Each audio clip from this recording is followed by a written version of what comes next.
Bem-vindos ao STCcast.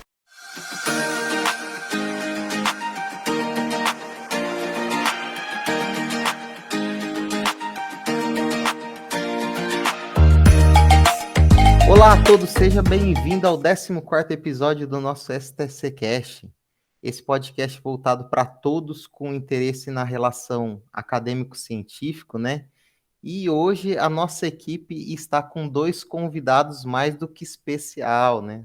Voltando basicamente Brasil inteiro às atividades presenciais, a gente pensou em trazer dois alunos da graduação, que são futuros pesquisadores brilhantes aí. Então, antes de apresentar ele a todos vocês, eu quero dar o meu bom dia, boa tarde, boa noite aqui pro Demis Ferreira Melo e para Camila Martins. Tudo bem com vocês? Como tá, Demis? Olá, pessoal. Espero que todos estejam bem. Aqui tá tudo bem, João. Espero que com todos vocês também. Vamos bater um papo aí com esses dois convidados especialíssimos aí que a gente convidou. Vamos lá. E aí, Camila, tudo bem? Tudo na paz? Como tá as coisas? Tudo Trabalhando bem? presencialmente agora ou ainda tá home office? A gente tá meio a meio, né? A gente vai se adaptando aos poucos. Tá certo. Bom, então vamos lá. Eu quero convidar, primeiramente, cumprimentar Diego Paulo da Silva Lima, né? Diego Paulo, ele era aluno aqui do Ciências Farmacêuticas e está na iniciação já há algum tempo. Diego, tudo bem contigo? Se apresente e comenta um pouco aí sobre a sua trajetória na área científica. Olá, pessoal. Boa noite, boa tarde, bom dia, seja lá o horário que você esteja vendo e ouvindo esse podcast. Meu nome é Diego, como o João já disse, né? Eu já estou há um tempo na iniciação científica, 3 anos que o João está me aturando aí. Além da iniciação científica, eu também participo de alguns projetos de extensão, já fiz monitoria. Estou há um tempo aí, digamos que nesses 4 anos de farmácia, eu já fiz de tudo um pouco. É isso aí, Diego. Mais uma pessoa aqui, pelo que vocês vêem, né, que é do nosso grupo e está sendo obrigado a estar aqui sendo entrevistado, né? Então, Nara, eu faço a mesma pergunta para ti, né? Primeiro, se apresenta, Nara Felipe, né? Recém-formada, no curso de farmácia, e conta um pouco sobre a tua trajetória também científica dentro da graduação de farmácia, Nara. Bom dia, pessoal. Boa tarde, boa noite. Eu me chamo Naara, como o João falou. E apesar de ter concluído agora a graduação, mas eu já tenho aí uns bons anos fazendo pesquisa devido ao programa de PIBIC da minha universidade, a iniciação científica. E eu tive sorte de conhecer esse pessoal nessa trajetória, de fazer parte do Somos Todos Cientistas, de desenvolver projetos, inclusive com patentes, publicar artigos. Então, eu já vi boa parte do que é esse mundo de pesquisa ainda na graduação. E estou aqui hoje. Pois muito bacana. Vocês podem ver aqui que nós estamos com dois jovens pesquisadores, mas que já vêm com muita bagagem aí, né? Pessoas que recém-formados ou no último ano que já tem artigos publicados, patentes. E aí, Camila, alguma curiosidade para perguntar para os nossos convidados, para Diego e Nara? Com certeza, com certeza. Eu vou começar. É assim, a gente estava conversando antes, então a gente sempre bate um papo com os convidados, né? A gente tem que sondar um pouco. E a gente estava comentando que eles passaram por diversas fases durante a graduação, inclusive uma fase presencial inicialmente, online durante essa pandemia, né? E agora as atividades estão voltando. Eu queria saber para vocês qual foi a maior dificuldade dessa volta. Como é que está sendo essa adaptação de vocês ao modo presencial novamente? Começar com o Diego, né? Diego, você poderia Pode responder? ser. Então, eu acho que é até um pouco difícil comparar, porque na verdade, eu já estou fazendo esse retorno faz um tempo, já faz mais ou menos um ano, né? Porque eu, como já estou quase finalizando, estava quase finalizando o curso, eu estava tendo mais estágios, de um modo geral. Então, as aulas práticas em si, que era algo que eu estava adaptado, isso lá no começo do do curso, né, antes mesmo da pandemia, não tem como eu, por exemplo, não consigo correlacionar. Eu acho que na área, né, que já está entrando aí, começando o mestrado, está tendo essas aulas teóricas, né, consegue ter essa comparação. Mas, assim, em relação à volta que eu tive, né, com os estágios, olha, sem dúvidas, eu achei maravilhoso, porque eu estava tendo essas aulas remotas, na minha concepção, as aulas remotas, de um modo geral, eu não estava tendo muito proveito, né, porque eu sou uma pessoa que, principalmente online, né, eu me perco muito, dá aquele 20, 30 minutos de aula, eu já não estou conseguindo me concentrar. Enquanto que no presencial isso não acontecia, sabe? Então, para mim, as aulas remotas tinham essa grande dificuldade na concentração mesmo, de prestar atenção na aula. Eu compartilho desse sentimento, Diego. Inicialmente, acho que nos primeiros 2 meses de aula online, para mim, foi muito complicado, porque eu gostava muito daquela interação que a sala de aula tinha com o professor durante as apresentações. E no online a gente não tem isso, porque tem que ficar sempre com o microfone desligado para não atrapalhar a aula. E os comentários eles foram diminuindo gradativamente e acabaram cessando de vez. Eu acho que durante os 6 primeiros meses foram os mais impactantes, porque era aquela aula, o professor falando, o aluno em silêncio, porque se a gente fosse falar alguma coisa, tinha aquele medo de atrapalhar, do comentário ser. Muitas vezes a gente tem esse medo, né, de ser desnecessário. Mas depois do primeiro ano, eu acho que a adaptação foi melhor, pelo menos para mim. Como Nossa, foi para tu, Nara? só um instante. Eu compartilho muito com essa ideia tua, Camila. Realmente, eu sou uma pessoa também que eu aprendo muito perguntando. Eu não gosto de aula expositiva. Então, para mim também tem essa questão que você comentou, me fez lembrar também que eu tinha muita dificuldade e receio em fazer perguntas. Eu ficava, meu Deus, ninguém aqui já não quer assistir a aula online. Vamos ser sinceros, né? E ainda eu vou ficar fazendo pergunta, todo mundo quer que a aula acabe. Eu ficava com essa insegurança também. E a gente tem aquela coisa de, eu vou perguntar então no chat para não atrapalhar. Só que muitas vezes o professor ele não tem acesso ao chat quando ele está fazendo a apresentação da aula. Então as perguntas ficavam todas para o final e às vezes o assunto se perdia. Era uma coisa assim bem confusa. Sim, Eu inclusive. compartilho também. Ah, não, não, pode ficar à vontade. Desculpa, Demis. Inclusive, isso foi algo que eu observei na minha turma, a quantidade de pessoas que acabaram ficando extremamente frustradas durante esse período online. Assim, pessoas que sempre falavam que queriam ingressar em uma pós-graduação e que simplesmente desistiram, porque já estavam tão saturadas de toda essa questão online, de toda essa pressão que é assistir uma aula online e aprender o conteúdo, que não é fácil, que acabaram mudando totalmente ali o rumo que elas iriam seguir nas suas carreiras, né, na sua profissão. E isso foi algo que eu sei que eu fui privilegiada durante esse período de pandemia, porque quando se teve as normativas de poder voltar aos laboratórios em grupos menores, com todos os parâmetros específicos, eu pude voltar. Então, eu acabei indo bastante para a universidade. Então, quando eu cheguei essa semana, que vi a universidade lotada, que com todo mundo rindo, todo mundo conversando, assim, foi algo que eu estava automaticamente rindo essa semana na É universidade. um Assim, choque, né? e ver os professores, eu vi uma professora lá que eu gosto muito dando aula, deu vontade de chorar, minha gente. Eu não sou uma pessoa assim. Então, é realmente de se entender o que o ser humano é um ser de relacionamentos, né? E eu acho que essa pandemia deixou essa parte muito guardada dentro de nós. Então, voltar isso agora é como se a gente estivesse sendo libertos. Pelo menos essa é a sensação que eu tenho voltando no presencial.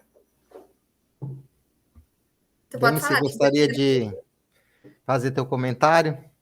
Não, claro, é só comentando essa questão desse nosso retorno, né, agora às atividades assim, plenas, principalmente da graduação, né, e em relação às aulas remotas, eu senti uma diferença absurda, porque todas as minhas aulas do mestrado eu tive aulas presenciais, não peguei nenhuma aula no mestrado remota, né, e para o doutorado, paguei todas as minhas cadeiras remotas, então eu consegui ver uma diferença muito clara nisso, até na questão de aproveitamento das disciplinas, tipo, em aprendizado mesmo. É muito, muito diferente, muito diferente.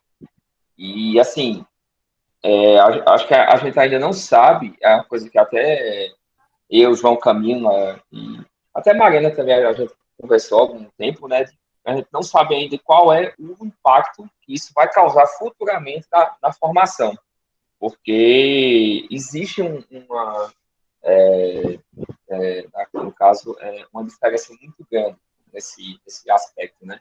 E só comentando essa questão da volta, que na área disso aqui ficou bastante emocionado, né? Quando viu a UFPB com alunos novamente, eu tive esse mesmo sentimento na UFPE, porque eu comecei as atividades pré-presenciais no doutorado em maio do ano passado, e só estava basicamente funcionando no departamento de farmácia da UFFPE os laboratórios de pesquisa, né? A graduação ainda não tinha retornado. Então, era aquele vazio do departamento, era basicamente isso. As pessoas estavam concentradas nos laboratórios, basicamente. E em março, no início de março, teve o retorno das aulas presenciais para a graduação. E ver aquele departamento, tipo, lotado, com alunos circulando, conversando, sabe? Bateu aquele sentimentozinho, sabe? De que, putz, a gente tá realmente voltando, sabe?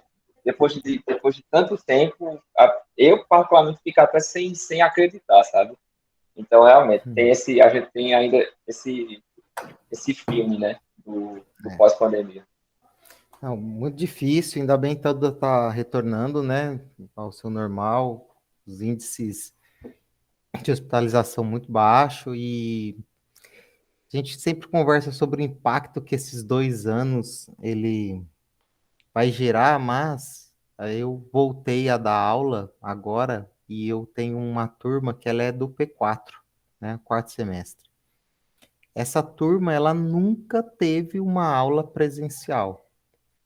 E, por coincidência, a primeira avaliação da primeira unidade foi a minha disciplina, né? Então, eu já tinha, até comentei com vocês que eu já tinha pensado em utilizar aquela metodologia 300.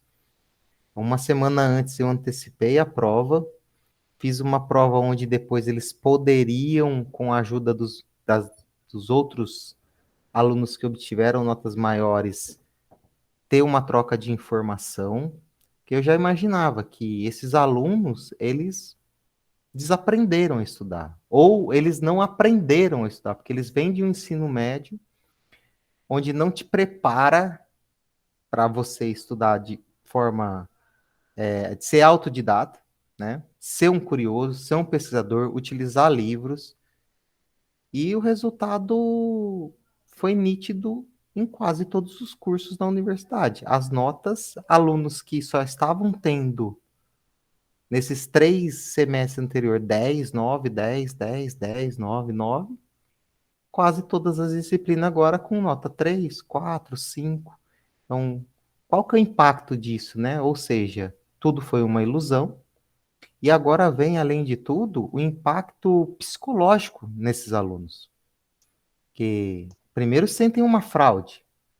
Segundo, como que vai, muitas vezes, enfrentar a família e falar: ai, meu filho só tirava 10, agora não tira mais nota, o que está acontecendo? Então, você vê que a gente está tendo outros problemas foram criados nesse momento. E a gente tem que ter muita calma, porque é como se esse retorno fosse o primeiro dia deles de aula. Eles estão tendo que aprender. Você vê que os alunos, eles ficam na aula, mesmo você mandando material suporte antes, eles não anotam nada, eles não anotam nada do que você está falando, porque eles não sabem fazer isso. Eles achavam que o online trouxe essa sensação, por ele ter um material suporte, que ele só iria olhar o slide antes da prova, aí durante a prova conversa com o amigo pelo WhatsApp, pede a questão, procura na internet, plágio daqui, plágio da acolá, que seria da mesma forma, que ele ia ler o material uma vez, que ele ia decorar tudo e ia tirar nota 10.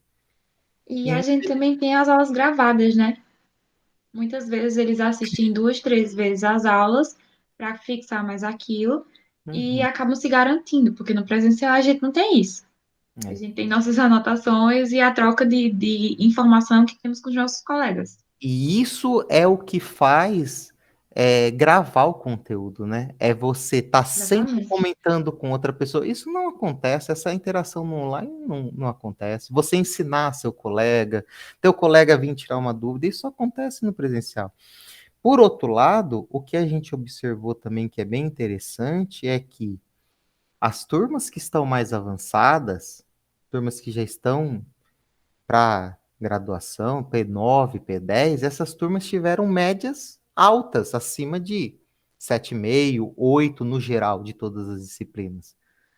Porque essas turmas elas tiveram nada, 6 períodos no presencial e foram turmas que sabiam já como proceder dessa forma, né? Imagina, você tá no P5 com 2 anos de universidade e nunca ter visto os teus colegas de turma.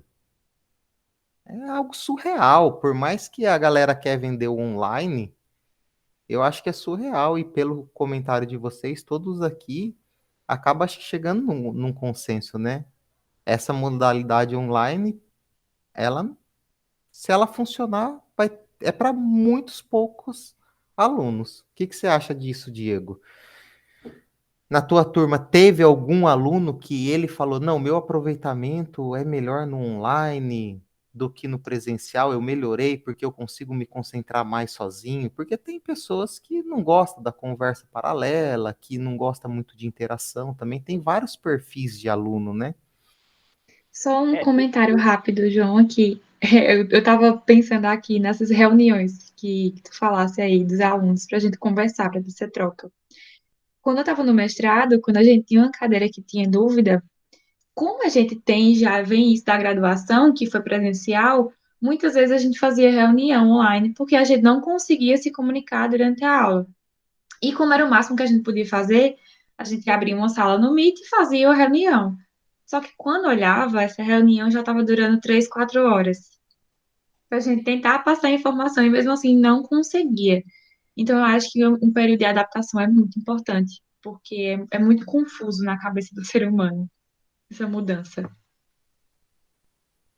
eu acho que, como o João disse, né, cada pessoa, cada aluno tem sua forma de aprender, mas pelo que eu observei, tinha pessoas que não queriam a volta das aulas presenciais porque, querendo ou não, entrou em um comodismo, né? Porque, eu não vou estudar para essa prova porque eu sei que vai ter um colega que vai estudar e, consequentemente, eu não preciso. Então, alguns dos alunos estavam com receio por conta disso. Mas, sim, é claro que tem alguns alunos que se dedicaram da mesma forma, ou até mais, no online, e que, querendo ou não, quando você tem aula online é mais prático, né? Porque, principalmente alguns alunos de fora, né, de outras cidades que não são de Campina Grande, seja de regiões vizinhas, seja de outro estado, que é o meu caso, querendo ou não, para esses alunos, é muito mais, apesar de talvez ele não estar aprendendo 100%, mas acaba sendo melhor para ele porque ele não tem essa dificuldade de ter que se locomover até a universidade, gastar, sei lá, 1, 2 horas até chegar à universidade, que é o caso de alguns dos meus colegas, né? Podendo, sei lá, começar realmente a estudar 8 horas da manhã, e ter o seu tempo, né? Porque a aula está ali gravada, ele vai no tempo dele e tem essas vantagens. Então, eu acho assim, que, querendo ou não, tem os seus pontos positivos e negativos. Uma coisa que eu tenho observado é que os meus 2 primeiros anos de universidade, que foi no presencial, assim, você tem uma mudança de mentalidade que é absurda, porque você sai do ensino médio e você entra em todo o ambiente universitário. Então, eu considero na minha graduação, como os 2 primeiros anos, assim, o que eu mais cresci, o que eu mais avancei, foi quando eu ingressei na pesquisa. Então, eu vejo isso como um reflexo na pessoa que eu sou hoje, né? Na estudante que eu sou hoje. E conversando com colegas mais novos no curso de farmácia, que entraram durante a pandemia, eu conversei com um cidadão esses dias e eu converso com muitas pessoas a todo tempo, sou uma pessoa que fala muito. E conversando com alguns, e esse me chamou em especial, me chamou a atenção em especial, porque eu estava perguntando, e aí, tá gostando do curso? O que tá achando da universidade, apesar do online? Aí ele me falou, eu estou achando muito bom, é muito fácil de entender as coisas. Aí me veio com a seguinte informação, eu coloquei 11 cadeiras, 12 cadeiras no online e achei super tranquilo pagar essa quantidade de cadeiras. Aí eu fiquei assim, como assim você pagou 12 cadeiras de uma vez e achou simples? Não tem É condição. surreal. Quem vivencia a universidade como ela realmente é, com a carga horária que se tem, com a cobrança que se tem, com a quantidade de material que você tem que ir atrás, do tanto de links que você tem que fazer em uma cadeira só, imagina se você vai pagar 12 ao mesmo tempo.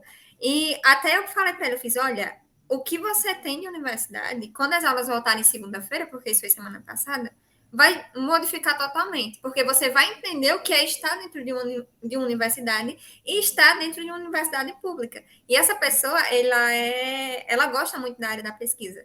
E aí eu falei, olha, para você que é uma pessoa da pesquisa, pode se preparar, porque você é o aluno que vai estar aqui mais cedo e vai ser o último a sair. Porque é muito complicado você realmente aprender propriamente dito. Aprender de ter ciência de que aquilo que você vai ensinar para o seu colega está correto. Então, quando eu falo do online hoje, eu lembro desse relato desse menino, de que ele conseguiu pagar 12 cadeiras e achou isso super tranquilo. Eu acho que isso Nara, reflete bem o quão foi raso. Raso é a melhor palavra que eu consigo para descrever o online. Foi sim, claro, era a melhor opção que tínhamos dado a todo o contexto de saúde mundial, mas de longe é algo que as universidades, todos os centros de educação vão ter que dar um jeito de. Será que esses profissionais que tiveram, principalmente início do curso, durante esse período de pandemia, eles vão precisar passar por algum tipo de nivelamento? Eles vão precisar ter algumas aulas de suporte a essas disciplinas que eles pagaram no começo do curso? Porque é algo que eu observo desses colegas que são novos, que eu começo a conversar e eu começo a puxar informações dessas cadeiras e eles ficam, tá, mas eu não vi isso, mas eu não sei o que é isso. Eu fiz, a essa altura, sexto período, você tem que saber esse tipo de coisa. E então eu fico realmente pensando nesses vários links, né? Quando Nara, fala do online. E mil vezes presencial. Não tem comparação.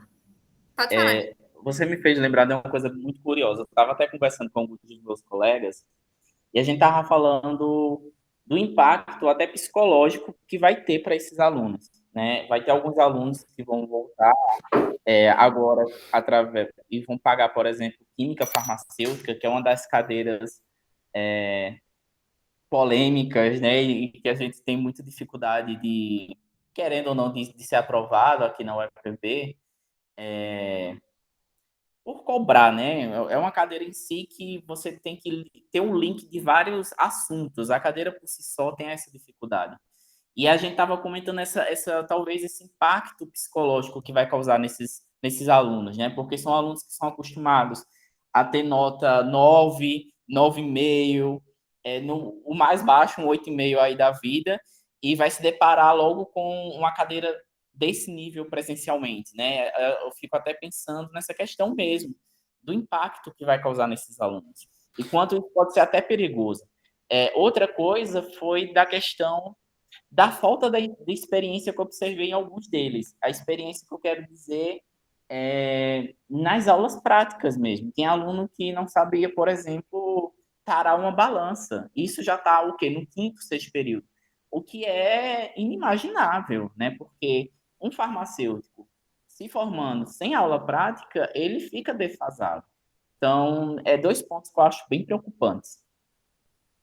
Vocês estão trazendo questionamentos importantes e para quem valoriza a nossa profissão e para quem, porque a gente exige bons profissionais também para que a gente possa ser valorizado no futuro. Um deles é a possibilidade de nivelamento, né? Que eu antes até da pandemia na área, eu sempre falei com todo mundo que porque só existe prova para advogado, né? Para ele sair do status de bacharel e poder advogar. Por que os outros profissionais também não necessitam disso? Então, assim, talvez seja uma oportunidade que as pessoas possam começar a refletir novamente sobre fazer um nivelamento de profissionais, mas para todos, né? Para todos os profissionais, porque a gente sabe que mesmo antes da pandemia, tem aquele tipo de profissional que não se adequa, ele está fazendo por fazer, acaba utilizando de algumas artimanhas para poder passar. A gente sabe que na universidade também particular exige uma outro, existem outras concepções. Então, assim, é difícil. Até na pública a gente vê muitas coisas que às vezes facilitam para o aluno para não ter briga com a turma e etc. Então, talvez um nivelamento seja muito importante. Questão psicológica apontada por Diego, eu já tenho visto isso, né? Já nesse P1. Então, assim, vai ser novos desafios que nós vamos ter. Então, estamos tentando levantar isso aqui para que a sociedade possa discutir. E aí, Camila, tá gostando desse papo? Mais alguma questão para os nossos convidados? O que você está achando disso tudo? Ficou meio polêmico e meio empolgante, né, esse assunto. Então, chega tá fluindo, minha gente. Todo mundo falando ao mesmo tempo, né? Característico da gente. Eu queria saber também, porque assim, a minha qualificação e a minha dissertação eu apresentei no online. Eu não sei para vocês, mas para mim é uma dificuldade gigantesca, porque quando eu estou tentando passar o meu conhecimento para as pessoas, eu gosto muito de ver neles o que está acontecendo, se eles me dão algum sinal de retorno, sabe? Aquela balançadinha de cabeça, o sorrisinho. Quando a gente está conversando durante a arguição, eu gosto de ver a pessoa, de sentir o que a pessoa está falando. Para mim foi muito complicado por ser no online. Eu queria saber para vocês também se há essa diferença, como é, se vocês também têm essa mesma dificuldade.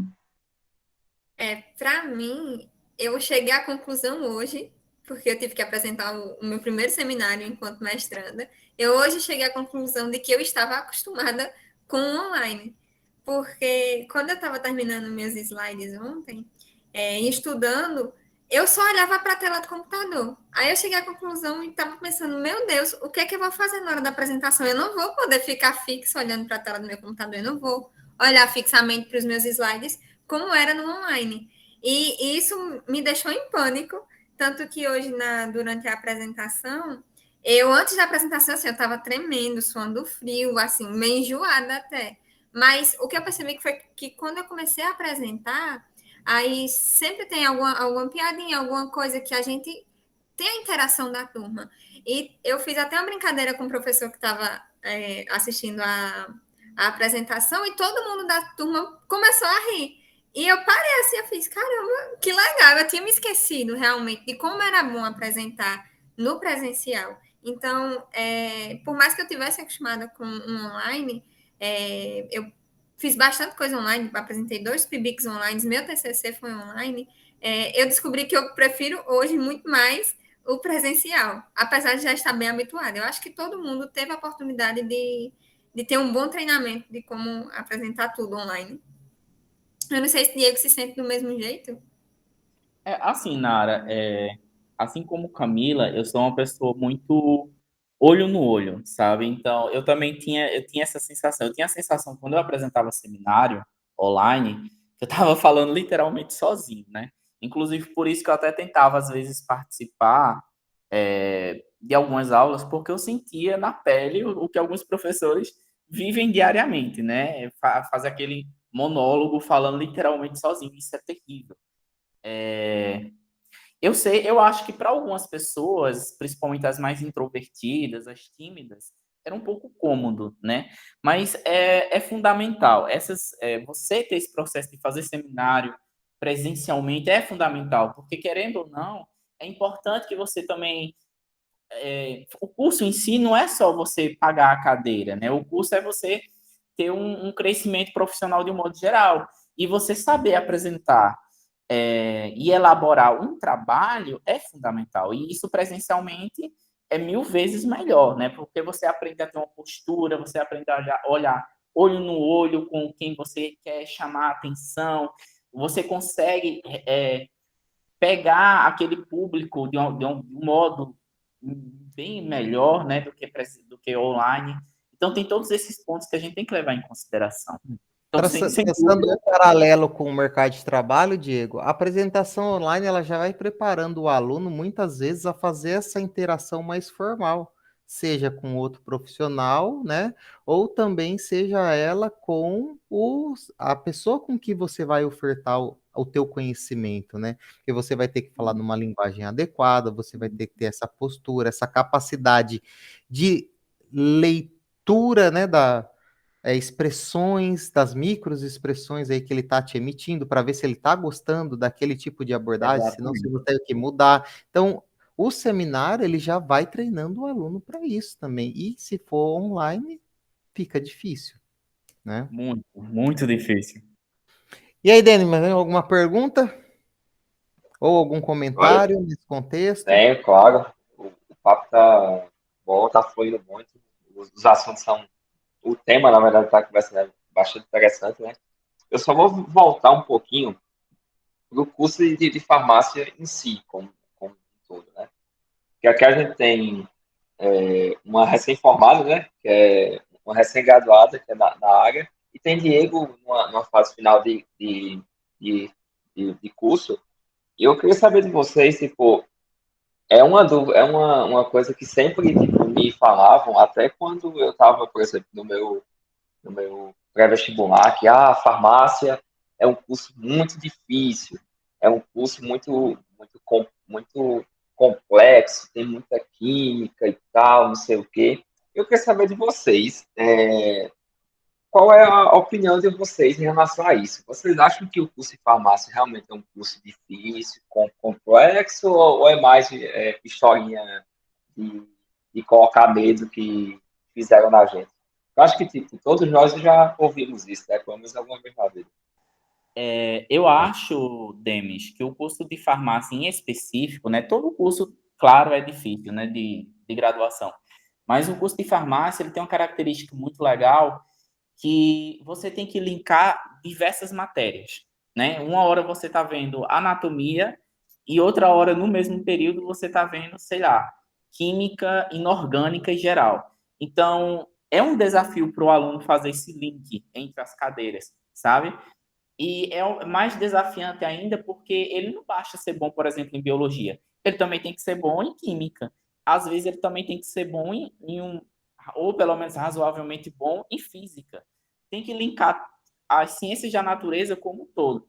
Então, eu acho que é curioso o curso de farmácia justamente por isso. E exatamente por essa questão que ele é desafiador. Eu concordo com o Diego. Eu achei o curso de farmácia bastante desafiador. Principalmente para mim, que vim de escola pública e eu descobri que eu não sabia estudar. Então, quando eu cheguei na graduação, eu tive a conclusão de que eu não sabia estudar. Então, eu tive que aprender a estudar, aprender a adquirir esse conhecimento para realmente viver o curso de farmácia. Mas, apesar de ser tão complexo, né, de se ter várias áreas, é um curso que lhe dá a oportunidade de experimentar um pouco de tudo. Então, na minha turma, tinham pessoas que eram da pesquisa científica, pesquisa de bancada, tinham pessoas que trabalhavam com idosos, no caso da UAMA, da UEPB, tinham pessoas que trabalhavam com pesquisa hospitalar, tinham pessoas que trabalhavam com atenção farmacêutica hospitalar. Então, é um curso muito complicado, mas também é um curso que abre diversas portas. E eu vejo farmácia hoje como esse tipo de viés, né? De que ele é sim um curso muito difícil, cobra muito do aluno, tanto que a minha turma iniciou com 35 pessoas, em média, e se formaram 12, para vocês terem noção de como realmente se tem esse filtro de aluno durante o curso. A minha turma final foi bem pequenininha. Tanto que para as fotos de formatura, né, as fotos que se faz no final do curso, vieram os desblocados, né, que a gente chama, pessoas de outras turmas, para ver se juntava mais gente para tirar foto. Mas foi bem legal, né? A turma que se formou no final estava bem unida. Mas Eu acho que daqui... pode concluir, Nara. Mas, assim, todos que se formaram, eles acharam o seu caminho dentro das possibilidades que a farmácia ela proporciona, né? O curso de farmácia. Então, isso me deixa muito feliz de ver a farmácia por esses olhos, né? Do tanto de possibilidade que ela abre. Pode falar, João. Eu quero traçar um paralelo aqui, tá certo que eu já me formei há muito tempo atrás, mas eu sou o único que fez o curso numa universidade particular, dentre todos, né, nesse bate-papo. E só que eu fiz o curso numa época totalmente distinta. Por quê? A minha época começou com 77 alunos. E se você pegasse 3 dependências, se você reprovasse 3 disciplinas, você reprovava o ano, porque era anual. Então, a minha turma, ela começou com 77 e ela fechou com uns... Eu não tenho certeza, mas foi entre 26 e 28. Então, daí você vê esse tipo de filtro que existe no curso de farmácia e como ele é difícil, muito em função de ser uma área onde a gente vê lá que já na resolução do CFF 572 mostra que a gente tem mais de 135, nós temos 135 possibilidades de área de atuação, e às vezes, Demis, eu posso até te falar isso, que falam que o curso é difícil, e ele é difícil, porque não tem como você ter possibilidade de atuar em tantas sub-áreas, né, distintas, desde alimentos, a parte química, a controle de qualidade, a tecnologia farmacêutica, marketing, medicina legal, agora nanotecnologia, e daí por diante, né? Todas as PICs, tirando a parte de assistencialista, né? Sem integrar muito conhecimento, sem integrar toda a parte biológica com a parte física, com a parte química.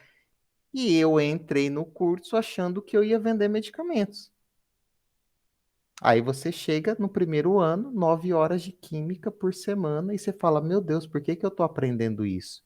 E aí eu traço um paralelo com o que o Diego falou. É uma área que uma cadeira depende da outra. Só que, quem que avisa isso pra gente?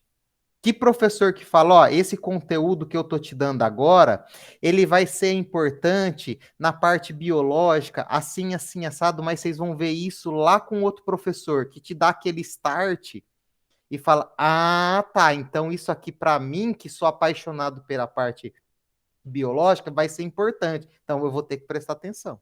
Poucos fazem isso. E eu acho isso, agora eu trago esse tipo de crítica também para os profissionais que estão à frente passando esse conteúdo, que muitas vezes são profissionais de outras áreas e não sabem fazer essa integração.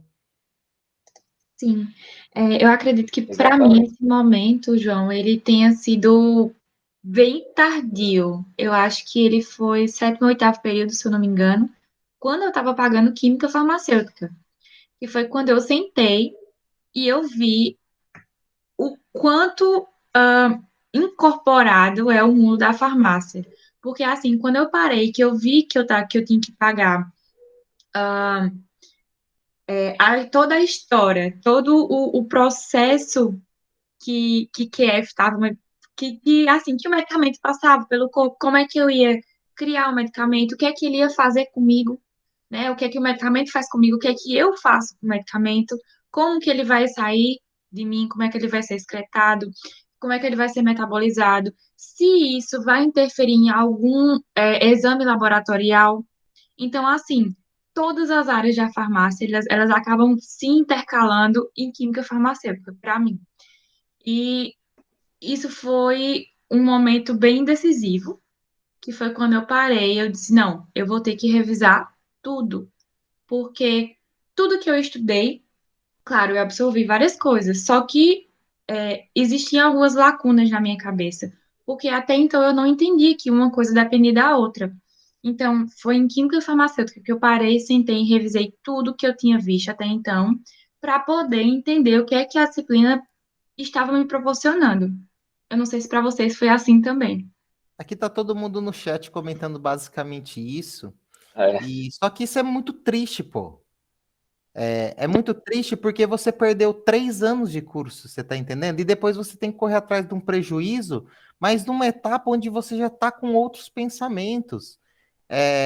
Então, isso precisa ser mudado. Isso é algo urgentemente precisa ser mudado, não é, Denis? Ô, João, e só comentando essa questão que você tinha falado anteriormente, que isso é muito culpa, às vezes, do profissional que está passando esse conhecimento. E, assim, pelo menos para a gente que veio da UFPB, né, Caminho de Erro na área, nos primeiros períodos, isso, claro, eu vou falar isso agora, mas não desmerecendo o papel de professor, que eles são professores excepcionais, mas a forma como a química, a nossa química básica, né, a nossa química inorgânica, química geral, química orgânica, físico-química e química analítica, ela é muito voltada para o curso de química, porque os professores são majoritariamente de química. Então, falta essa O figura exemplo, do né, do professor. tópico. Exato, da aplicação. A gente vê uma química muito teórica, mas a química aplicada, para nós farmacêuticos, ela é a mais importante. Claro, né, a base ela tem os seus fundamentos, a gente tem a total noção disso, mas a aplicação dela, ela fica tipo, completamente defasada para a gente que viu, né, tipo, nos primeiros períodos. E a gente a gente sente mais isso, né, justamente em QF, como a área que havia comentado aqui no chat, né, é um divisor de águas para o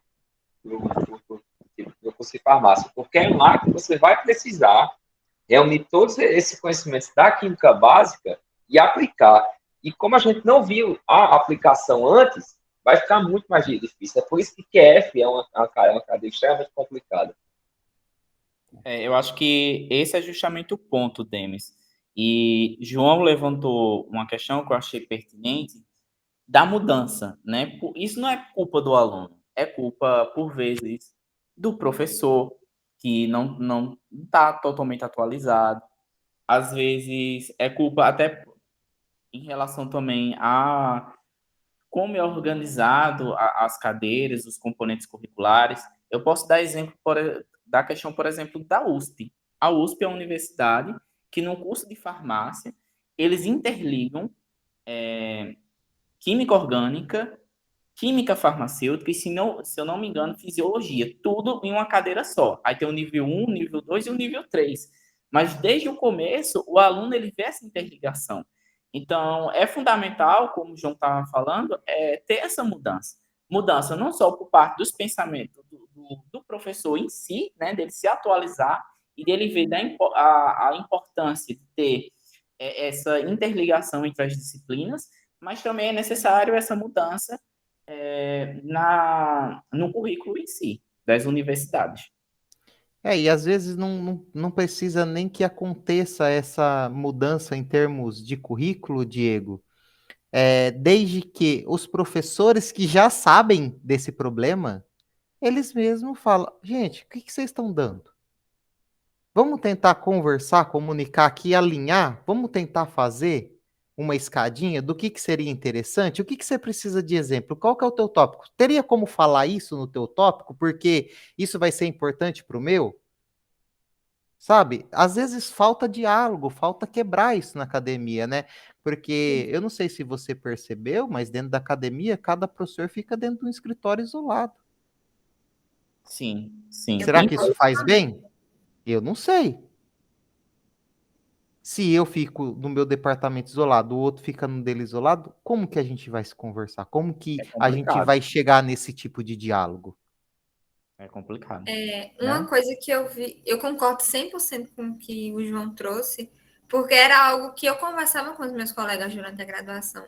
Porque algo que, infelizmente, era bastante comum era da gente chegar em determinada disciplina e a pessoa responsável por passar essa disciplina, né, o professor, eles falavam, vocês já viram isso em disciplina fulano de tal. E a gente não conseguia fazer esse link justamente porque não tinha essa conversação entre as áreas.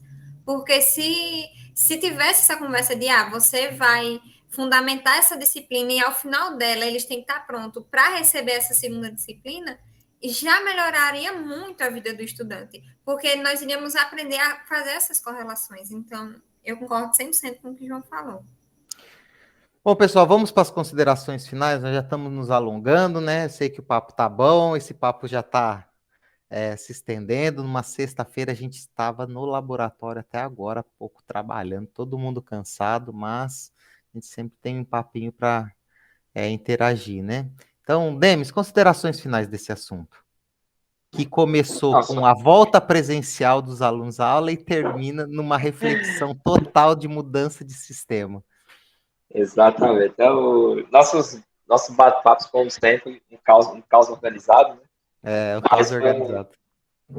Mas foi um bate-papo bastante interessante, a gente levantou reflexões importantes e são tipo reflexões da nossa rotina, né?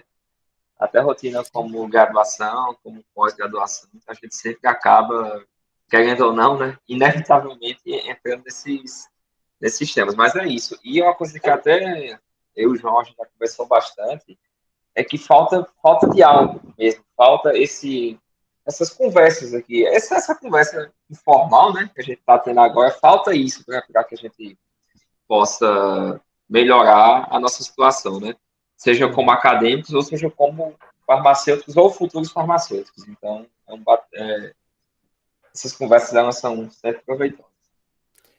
E aí, Camila, considerações sobre esse assunto? Apenas antes das suas considerações, eu só quero levantar um questionamento. Eu acho que esse tipo de bate-papo que nós fazemos, e ele é importante para a sociedade, não só para a sociedade como um todo. Porque se a gente está tentando melhorar o nível dos profissionais, esses profissionais vão atender a minha mãe, eu no futuro, o meu filho, todo mundo está sendo beneficiado. Então, a gente tem que fazer um esforço e começar a refletir sobre isso, né? Camila, considerações finais? Concordo plenamente com o que vocês falaram. Eu acho que o que está faltando no mundo realmente é o diálogo. Conversem, gente. Conversem com os seus amigos, com os seus colegas, com os professores. Conversem, gente. Só apenas conversem. É o que a gente tenta fazer sempre, né? Aqui nós estamos falando de eu, hoje, como na posição docente, Demis no segundo ano do doutorado, Camila no primeiro, na área, entrando no mestrado, Diego saindo da profissão, né? E quase na saída, mas a gente sempre teve conversas de iguais para iguais. Cada um no seu nível, cada um trazendo suas colocações, as suas visões, porque como que eu vou atender uma demanda se eu não sei se ela existe? Se eu não dou possibilidade para o meu aluno ou o meu colega de profissão que está aprendendo comigo falar qual que é a demanda? Eu não vou melhorar também como profissional. Então, é óbvio que às vezes a gente também é cabeça dura, tudo, mas tendo esse diálogo aberto, essa porta aberta, a gente está sempre martelando, sempre batendo na tecla. Tanto eu tentando passar a minha visão, quanto vocês tentando modificar. E a gente vai ajudando o outro, né? E o pessoal não faz muito isso ultimamente, né? E com a volta presencial fica mais fácil de conversar, né?